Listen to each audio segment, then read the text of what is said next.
아름다운 단풍의 계절이죠. 몇 년 전에 우리 평북로의 북부 시찰을 위해서 목사님 부부가 남이섬에 갔습니다. 그 남이섬에 좀 늦가을에 가면 단풍잎을 가져다가 밑에 쭉 깔아놓고 옆에는 단풍나무나 또한 여러 가지 나무들이 아름다운 모습을 보여주고 있었습니다. 제가 일행과 함께 지나가고 있는데 어떤 관광객이 이런 얘기, 야, 너무 아름답다. 이렇게 아름다울 수가. 그런데 옆에 같이 간 일행이 하는 얘기가, 아름답긴 뭐가 아름답냐, 색깔이 왜 이래. 그래서 제가 한번 쳐다를 봤더니 그분이 선글라스를 하고 있었습니다. 검정 선글라스는 햇빛을 차단하고 눈을 보호하기 위하여 필요합니다. 그렇지만 아름다운 단풍, 아름다운 세계를 보기 위해서는 선글라스를 벗어야 됩니다. 그래야만이 아름다운 단풍을 볼 수 있고 하나님께서 만든 이 아름다운 세계를 보고 느끼고 감사할 수가 있습니다. 이것을 패러다임의 전환이라고 얘기할 수가 있습니다. 우리가 어떤 생각과 어떤 마음을 가지고 바라보느냐에 따라서 그 평가나 그 판단의 기준이 다를 수가 있는 것입니다. 우리가 이 세상을 바라보거나 우리가 관계하는 교회에서 사람들과 교제하고 있는 모든 거나 모든 관계에 있어서 우리의 생각과 우리의 마음을 어떻게 가지고 보느냐에 따라서 다르게 평가할 수가 있다라고 하는 것입니다. 오늘 본 말씀 빌립보서 1장 3절 11절 있는 말씀입니다. 이 빌립보 교회는 주 52년경 바울이 제2차 선교 여행 때에 사도행전 16장 9절에 보면 마게도냐 사람들이 나타나서 우리를 도우라라고 하는 그러한 말씀을 듣고 환상을 보고 그는 빌립보로 향합니다. 거기에서 기도처를 찾다가 누디아라고 하는 자주장사 여인을 만나게 됩니다. 사실 이 여인은 빌립보 사람이 아닙니다. 두아디라 여인이었지만 장사를 하기 위하여 거기 왔다가 전도를 받고 이제는 기도처에서 기도하다가 사도 바울을 만나게 됩니다. 거기에서 복음을 듣고 그 사도 바울을 집으로 모시다가 예배를 시작했습니다. 그게 바로 빌립보 교회입니다. 그런데 그 빌립보 교회를 향하여 편지를 쓰면서 사도 바울이 오늘 본문에 있는 말씀으로 예수의 심장으로 라는 말씀을 하게 됩니다. 여러분, 심장은 어떤 겁니다? 우리의 생명 유지 기관으로서 혈액을 온몸에 순환시키는 신체 기관입니다. 산소와 영양분을 이렇게 나르는 이런 일을 하게 되고, 노폐물을 제거하기 위해서 혈액 순환을 하게 되고, 우리 생명을 유지하기 위한 아주 중요한 핵심 기관이 바로 심장입니다. 이 심장의 상징적인 의미로는 사랑으로 표현하고, 하나님 말씀을 통해서 보게 되면 우리의 생각과 우리의 의지와 우리의 감정의 중심, 마음을 이렇게 표현하고 있습니다. 잠언서 4장 23절에 말씀하기를 무릇 지킬 만한 것보다 더욱 내 마음을 지키라. 생명의 근원이 예수 남이라 그랬어요. 마음은 여러분 보이지 않습니다. 그러나 분명히 심장이 있듯이 우리 마음이 있는 거지. 우리 생각도 보이지 않지만 생각도 분명히 있는 것입니다. 우리가 이 세상에 살아갈 때에 인간관계를 합니다. 사람과의 관계를 맺고 살아갑니다. 서로 영향을 주고 믿으며 맺는 이러한 관계가 바로 인간관계입니다. 소통의 관계라고 얘기할 수 있습니다.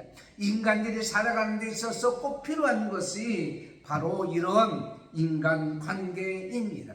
인간관계에 있어서 꼭 바람직하고 필요한 요소가 있다고 합니다. 그게 바로 용서하는 관계입니다. 그리고 나보다 남을 높이 여기는 나는 겸손한 모습입니다.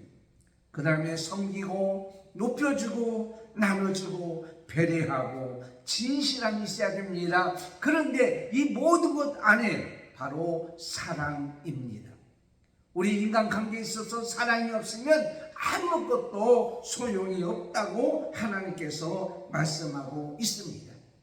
사도 바울은 바로 이 사랑의 인간의 관계의 핵심적인 것을 예수님의 심장이라고 표현하고 있고, 예수의 심장으로 빌보 교회와 성도들을 사랑한다라고 말씀하고 있습니다.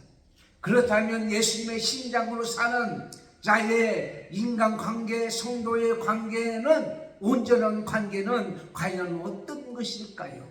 오늘 말씀을 통해서 우리가 네 가지로 분명히 가르치고 있는데, 알려주고 있는데, 우리도 이런 예수의 심장으로 사랑하면서 살아가는 우리의 모습이 되어야 되지 않겠느냐라는 겁니다. 첫째는 늘 생각하는 감사의 관계입니다. 3절에서 4절까지 말씀하고 있습니다. 사도 바울은 지금 로마 감옥에 있습니다.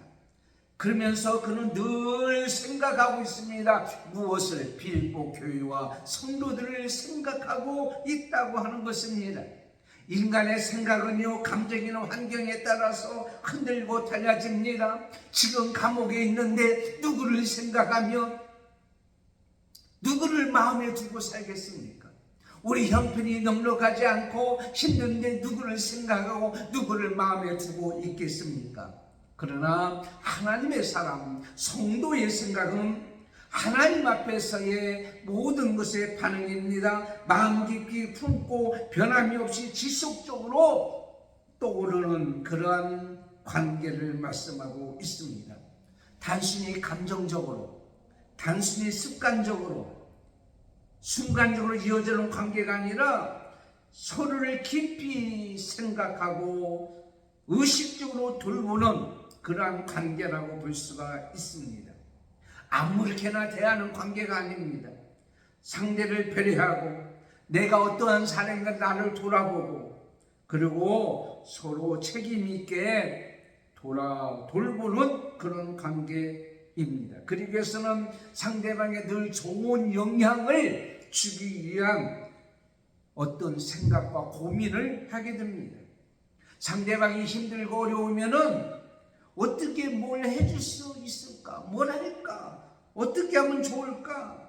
그리고 상대방이 늘 좋은 일이 생기기를 마음을 가지고 원하는 것이 바로 뭐냐?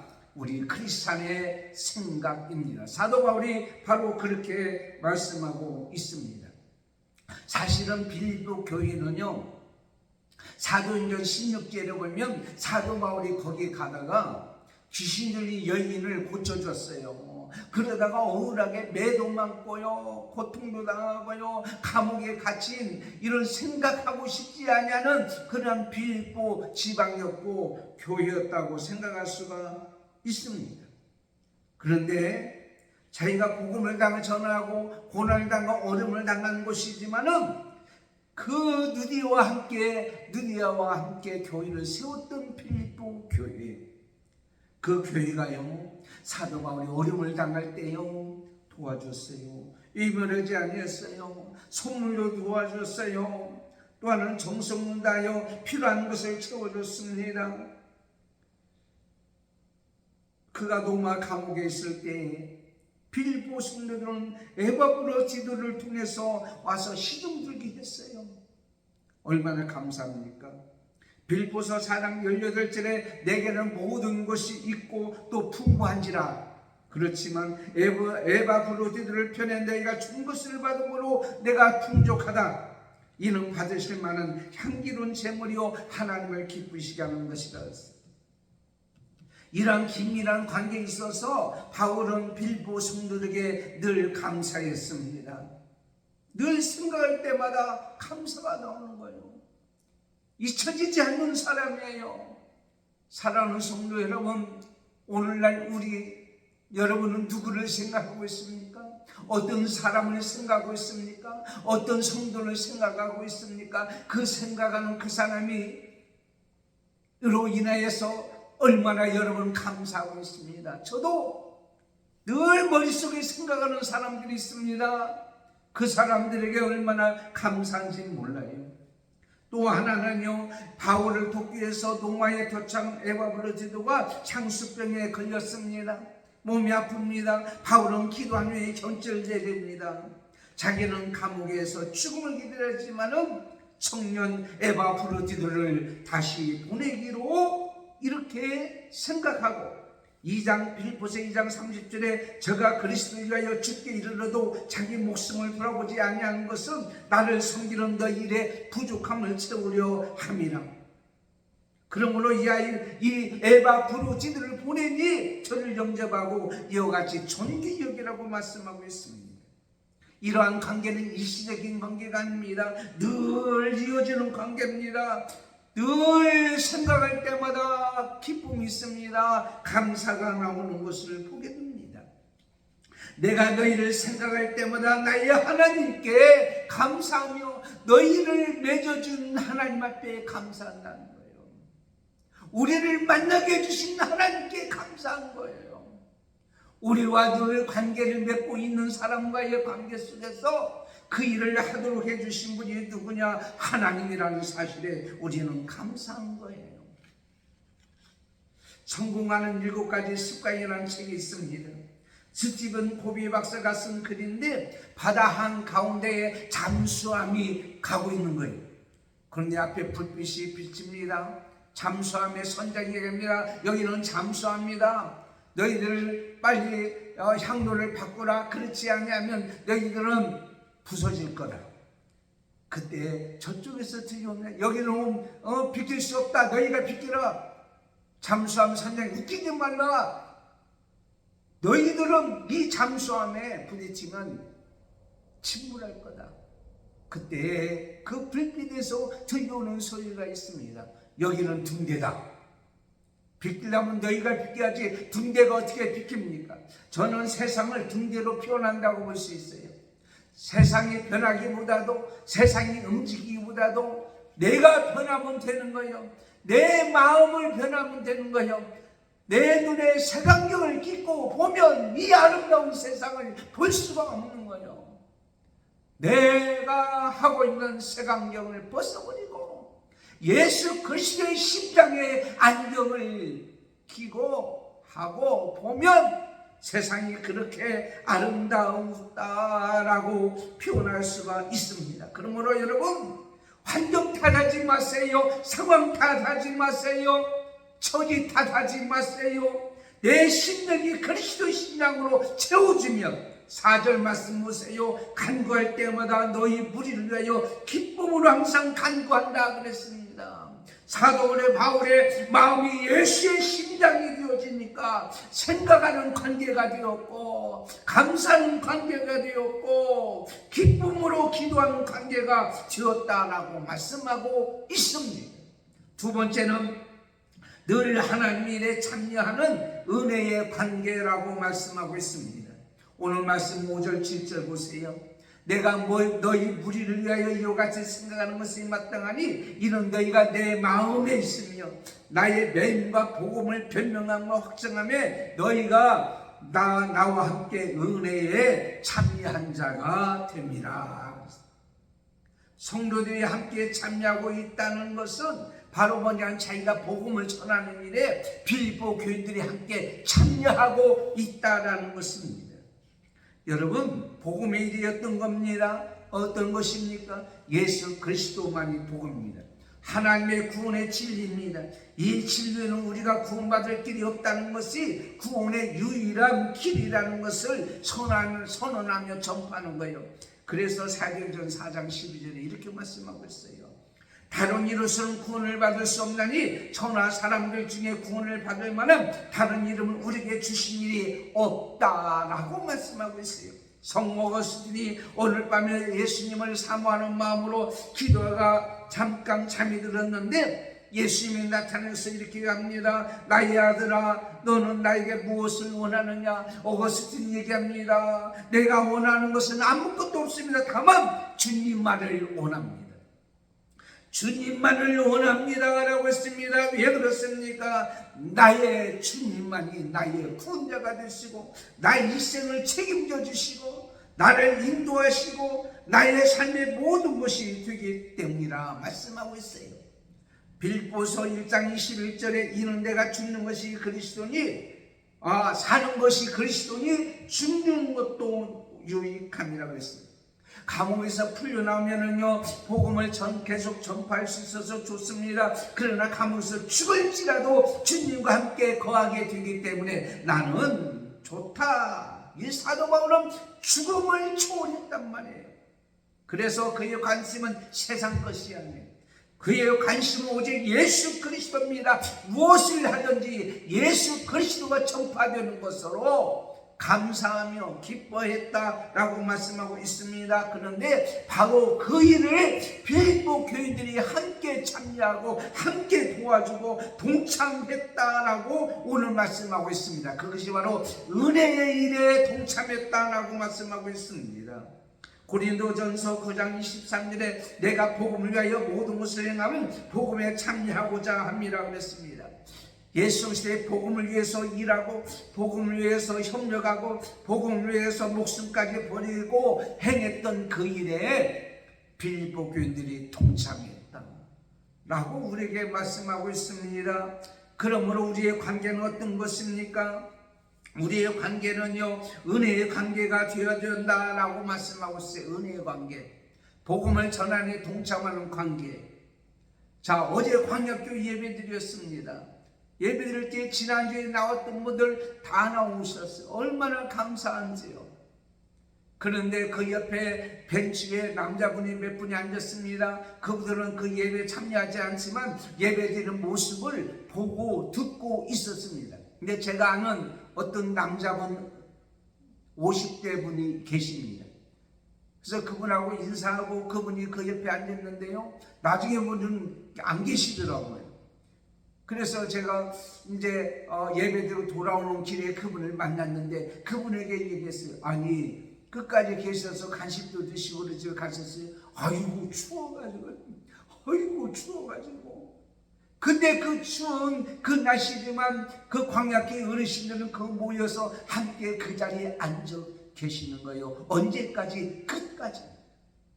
뭐 간식 먹기 위해서 계시는 건 아니잖아요. 집에 가면 더 맛있는 것이 많아요.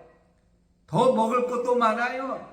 서로 모여서 교제하고 예배하고 기도하는 것을 얼마나 기뻐하는지 모릅니다. 그런데 바로 뭐냐면 제가 복음을 전하고 이제 은혜의 복음을 전할 때에 그 자리에 와서 앉아있는 것 자체만으로 동참하는 거란 말이에요. 저 혼자 거기에서 설교하고 예배드린 사람들이 뭐라고 그러겠어요. 그런데 많은 사람이 모여서 함께 동참하고 찬송 부르고 기도하고 말씀에 아멘하고 박수치고 교제할 때에 바로 그것이 복음을 전하는 은혜의 일에 동참하는 거란 말이에요. 오늘 또 나와서 예배하고 이 방송을 들으면서 같이 기도해주는 여러분이 저와의 관계는 은혜에 동참하는 관계다. 이렇게 볼 수가 있는 거예요. 이 아름다운 관계입니까? 그 다음에 세 번째는 늘 하나님께서 증인이 되시는 사랑의 관계입니다. 오늘 8절에 내가 예수 그리스도의 심장으로 너희 무리를 어떻게 사모하는지 하나님이 내 증인이라 그랬습니다. 이 사랑은 어떤 사랑입니까? 이 사랑은요, 조건을 없는 사랑입니다. 대상을 가리지 않습니다. 누구든지 다 사랑합니다. 세상 사랑은 나에게 잘해주기 때문에 어떤 보상을 가지고 사랑하는 것을 보게 됩니다. 사랑할 만하니까 나에게 다시 돌아올 것을 생각하고 사랑하는 것은 조건적인 사랑입니다. 그러나 예수님의 사랑은, 하나님의 사랑은 조건을 붙이지 않냐는 사랑입니다. 사랑할 수 없는 관계도 사랑합니다. 나에게 잘해주지 않아도 사랑합니다. 나를 힘들게 할지라도 사랑합니다. 나의 원수일지라도 사랑합니다. 그럼에도 불구하고 어떻게 해요? 사랑한다라고 오늘 우리에게 말씀하고 있습니다. 이것이 바로 뭐냐면 예수 그리스도의 심장으로 사랑하는 거예요. 예수 그리스도 우리를 사랑하는데요, 어떤 사람일지라도 그럼에도 불구하고, 나를 떠났음에도 불구하고 그 사랑엔 그 사랑 조건이 없는 사랑이 예수 그리스도의 심장으로 사랑하는 것이랍니다. 로마서 1장 14절에 헬라인이나 야만이나 지 있는 자나 어리석은 자에게는 내가 빚진 자 그랬습니다. 빚진 자는 갚아야 되는 거예요. 당연한 거예요. 내가 할 일을 하는 거예요. 어떤 환경이나 상황, 형편에 따른 사랑이 아니라는 사실입니다. 멕시코에 지저스 카르사라고 하는 조각가가 있었어요. 유능한 조각가입니다. 그래서 채석장에 가서 돌을 이렇게 고르다가 돌이 떨어져서 오른손 오른팔을 갖다가 짓눌러 버린 거예요. 이제는 나도요 다 이제 망가져서 조각을 할 수 없습니다. 그런데 그는 실망하지 않고 절망하지 않고 왼손으로 조각하기 시작했는데, 많은 훈련과 많은 수고와 많은 애씀을 통해서 기술을 다시 익혔고 결국은 오른손으로 하던 조각보다 더 훌륭한 조각을 만들어냈는데, 그 작품이 뭐냐? 그럼에도 불구하고 라고 말씀하고 있습니다. 그럼에도 불구하고라는 것입니다. 하나님께서 우리를 사랑하셔서 독생자 예수 그리스도를 이 땅에 보내주셨어요. 그 예수를 믿으면 구원시키고 하나님의 자녀로 삼아 주셨습니다. 어떤 거? 그럼에도 불구하고. 지난번에 말씀드렸듯이 나를 배신하고 떠났을지라도 예수님은 고통당하고 고난당하고 있는데 불을 쬐고 있어서 예수님을 모른다고 3번이나 부인했던 베드로, 그럼에도 불구하고 사랑의 눈길을 보내서 그를 다시 회개하여 하나님 사람으로 사용했던 예수 그리스도, 그럼에도 불구하고. 여러분 그렇습니다. 그래도 사랑합니다. 여러분 그럼에도 불구하고 사랑합니다. 그래서 사랑합니다. 예수님이 우리를 사랑하기 때문에 사랑합니다. 그래서 사도 바울은 그렇게 고백하고 있어요. 내가 여러분을 사랑하는 것은 바로 예수의 심장이 있기 때문이다 라고 말씀하고 있습니다. 이 사랑은 어떤 사랑입니까? 부족함이 없는 사랑이에요. 로마서 1장 16절에 내가 복음을 부끄러워하지 아니하노니 이 복음 모든 믿는 자에게 구원을 주시는 하나님의 능력이라고 했어요. 하나님의 능력. 그렇기 때문에 모든 사람에게 부족함이 없는 거예요. 누구든지 다 이 예수의 심장으로 사랑하는 자는 변화되어 하나님 앞에 돌아오고 일을 할 수가 있는 거예요. 누가 뭐라고 해도, 어떤 사람이 뭐라고 해도 그렇게 하는 역사가 이르는 거예요. 그래서 요한 1서 4장 11절에 어느 때나 하나님을 본 사람이 없으되 만일 우리가 서로 사랑하면 하나님 우리 안에 거하시고 그의 사랑이 우리 안에 온전히 이룬다 그랬어요. 우리가 하나님을 사랑하고 이웃을 사랑하면 하나님께서 우리를 온전한 사랑을 이룬다고 말씀하고 있습니다. 이것은 바로 자신의 양심이 꺼리낌이 없는 인정하는 사랑이에요. 여러분 사랑하는 사람이 아닌가?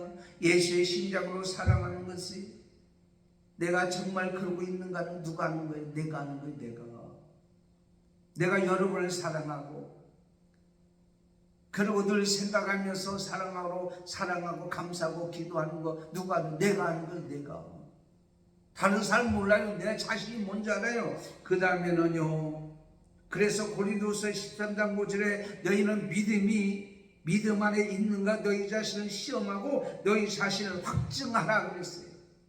예수 그리스도께서 너희 안에 계신 줄을 너희가 스스로 알지 못하느냐? 그렇지 않으면 너희는 버림을 받습니다. 여러분이 예수의 심장으로 사느냐 안 사느냐는 여러분이 자신이 아는 거예요. 한번 시험을 해보세요. 나를 미워하고 나를 싫어하고 나를 떠나고 원수 같은 사람도 지금 사랑하고 있는지. 그것뿐만 아닙니다. 다른 사람들도 진정한 그리스도인이 예수의 심장으로 살았다라고 인정받는 것이 중요한 거예요. 요한복음 13장 35절에 너희가 서로 사랑하면 이로써 모든 사람이 너희가 내 제자인 줄 알리라 그랬어요. 이게 무슨 말입니까? 여러분이 서로 사랑하면 모든 사람이 저 사람은 예수님의 제자야, 하나님의 자녀야 알게 된다는 거예요. 서로 싸우고 막 질투하고 미워하면 그건 저 사람은 예수님의 사랑이 없어, 저놈은 예수님의 사랑이 아니야, 크리스찬이 아니야, 성도가 아니야. 우리가 서로 사랑하는 걸 통해서 다른 사람이 우리가 하나님의 사랑인 것을 알게 할 뿐만 아니라 오늘 8절 말씀에 내가 예수 그리스도의 심장으로 너희 무리를 어떻게 사모하는지,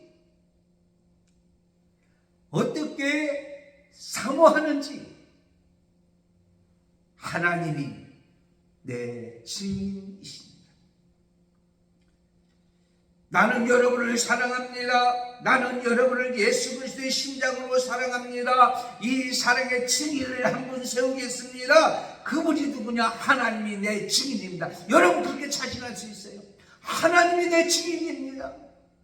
어떤 분은요 성경책을 가져와서 나는 하나님 믿는 사람이요 라고 얘기하면서 이렇게 막 이 얘기하는 사람이 있더라고요. 사실 알고 보니까 거짓말. 무엇보다도 하나님께서 인정하고 증인되는 사랑. 로마서 5장 8절에 우리가 아직 죄인이었을 때 그리스도께서 우리를 위하여 죽으심으로 하나님께서 우리에 대한 자기의 사랑을 확증하셨다. 그러므로 바울의 이러한 삶은 예수 그리스도의 심장으로 사랑하는 것을 하나님의 증인으로 인정받는 사랑이었단 말이에요. 우리도 그런 관계를 가지고 살아야 되지 않겠느냐. 하나님이 그래, 네가 그렇게 사랑했구나. 그가 그렇게 너를 멸시하고 천대고 멸시해도 사랑했구나. 그 영혼을 사랑했구나. 인정받는 저와 여러분이 되기를 바랍니다. 마지막 네 번째입니다. 늘 하나님께 영광을 돌리는 성숙한 관계 9절에서 11절까지 있는 말씀입니다. 기도하는 거예요. 빌립보의 교회들이 더 성숙한 성도들이 되기를 원합니다. 사도 바울은 감옥에 있습니다. 자신의 처지가 다른 사람을 생각하거나 기도할 수 있는 형편입니까? 자기가 지금은요 쇠사슬에 있는데 갇혀 있는데 누구와 누구를 위해서 기도하느냐고요. 그렇지만은 그들 위해서 기도하는 거예요. 목사님, 내 형편이 말이 아니에요. 내가 이 상황에서 하나님 앞에 나갈 수 있겠어요? 내가 하나님 앞에 기도할 수 있겠어요? 하나님 앞에 헌금할 수 있겠어요? 할 수 있어서 하는 것이 아니잖아요. 할 수 없음에도 불구하고 우리는 기도하는 거예요. 우리는 하나님 앞에 예배하는 거예요. 우리는 전도하는 거예요. 그리고 하나님 앞에 예물을 드리는 거예요. 그러니요 성도에서 기도하겠습니다. 어떤 자 성숙한 자가 되기 위해서 오늘 말씀에 열매를 맺는 성도가 되기를 원합니다. 사랑이 더욱더 풍성하기를 원합니다. 선과 악을 분별하시는 성도들이 되기를 원합니다. 의의 열매를 맺기를 원합니다.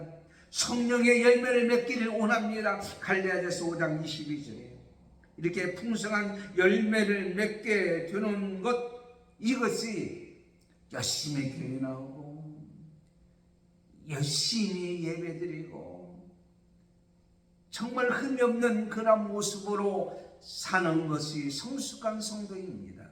그러나 이것이 완전한 성수가 아닙니다. 완전한 성수는 뭐냐? 오늘 말씀같이 이 열매를 가지고 하나님께 영광을 돌리는 거예요. 나에게 돌리는 것이 아니라 하나님께 영광을 돌리는 거예요.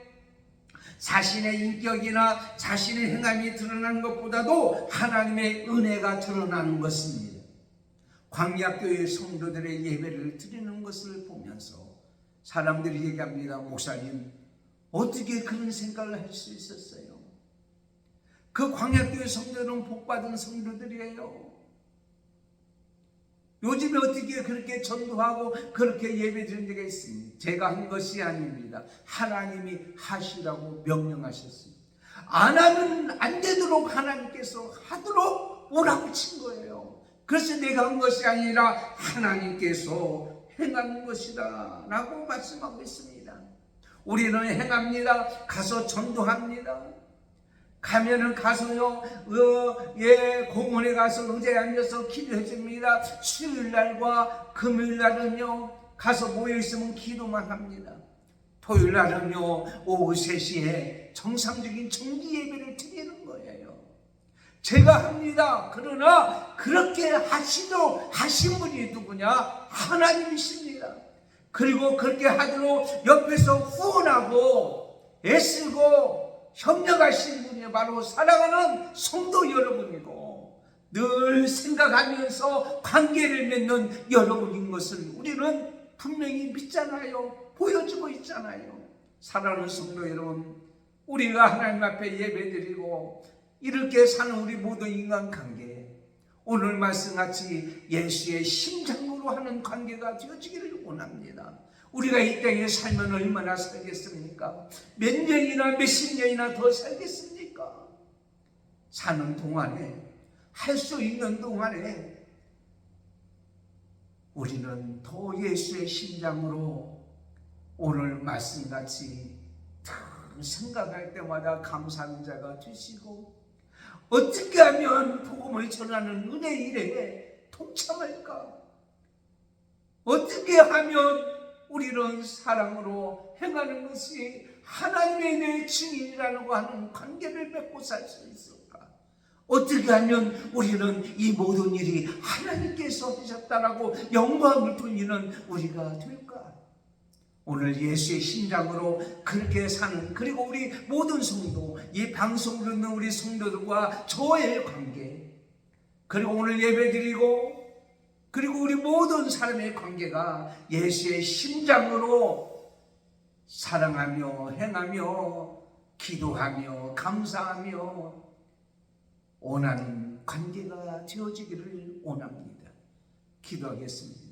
하나님 아버지, 사도 바울은 빌립보 교회 성도들과의 관계, 이 관계에 늘 생각할 때마다 감사하며 기뻐하며 하나님 앞에 영광을 돌리며 늘 생각할 때마다 사랑하며 늘 생각할 때마다 그 위에 잘 되기를 위해서 기도하며 열매 맺기를 원해서 기도하며 성숙한 자가 되기를 원해서 기도하며 하나님께 영광을 돌리기 위해서 기도하고 생각하고 살아가는 예수의 심장으로 살아가는 우리 모든 자가 되어지기를 원합니다.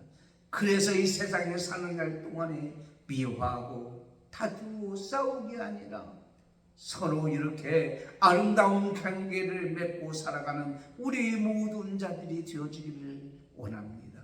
사는 것이 행복한 거요, 사는 것이 하나님 나라요, 사는 것이 감사의 자리가 되어지기를 원하며 예수님의 이름으로 기도드리옵나이다. 아멘. 날씨가 추워지고 있습니다. 건강 유의하시고 나머지 광고사항은 주부를 참고하시길 바랍니다. 기도하겠습니다. 지금은 우리 주 예수 그리스도의 은혜와 하나님 아버지의 사랑하심과 성령님의 감동, 감화, 교통, 인도 충만하시니 오늘 말씀을 듣고 예수의 심장으로 사는 자들이 어떻게 우리가 관계를 맺고 사는 것일까? 귀한 말씀 사도 바울의 빌립보 교인들과의 관계의 모습과 같이 우리의 모든 성도와 이 방송을 듣는 모든 주의 백성들과 한마음교회와 광야교회와 오늘 또 이 시간에 예배하는 모든 교회와 믿음의 자녀들 자손들 머리 위에 지금부터 영원토록 함께 있을지어다. 아멘.